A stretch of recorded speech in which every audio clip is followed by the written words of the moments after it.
ওখানে ম্যানেজমেন্টের টিচার আমার ফ্রেন্ড। আচ্ছা, আচ্ছা। তারপরে আরও আছে অনেকে, আমি অনেকের এখন আর নাম জানি না। তাহলে আপনার নামটা কি? আপনার নামটা? মফিজউদ্দিন টিপু। আচ্ছা, আচ্ছা। আপনি বাড়ি নোয়াখালী? বাড়ি ফেনী, নোয়াখালী। ফেনী, নোয়াখালী। কারণ আমরা শুধু ফেনী বললে অনেকে বলে তুমি নোয়াখালী স্বীকার করো না কেন? আমরা যদি নোয়াখালী স্বীকার করি। কারণ আমি গর্ববোধ করি। জি, জি, সত্যিকার অবশ্যই, অর্থেই। অবশ্যই। তাহলে আপনি কত বছর ধরে আমেরিকা আছেন? 26 বছর। 26 বছর ধরে। আপনার পরিবার? হ্যাঁ, ওরা আমার আগে গেছে আর উনিও এখানে আসছে, আমার ওয়াইফ আসছে। আচ্ছা, আচ্ছা।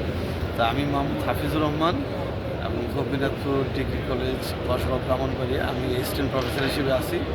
আমার ওয়াইফকে সাথে নিয়ে আসছি। আলহামদুলিল্লাহ। তো আসলে আপনার সাথে এখানে পরিচিত মসজিদে হয়ে ভালো নববীর মসজিদে জোহর নামাজের পরে পরিচয় হয়ে দেশের মানুষ অনেক ভালো লাগলো।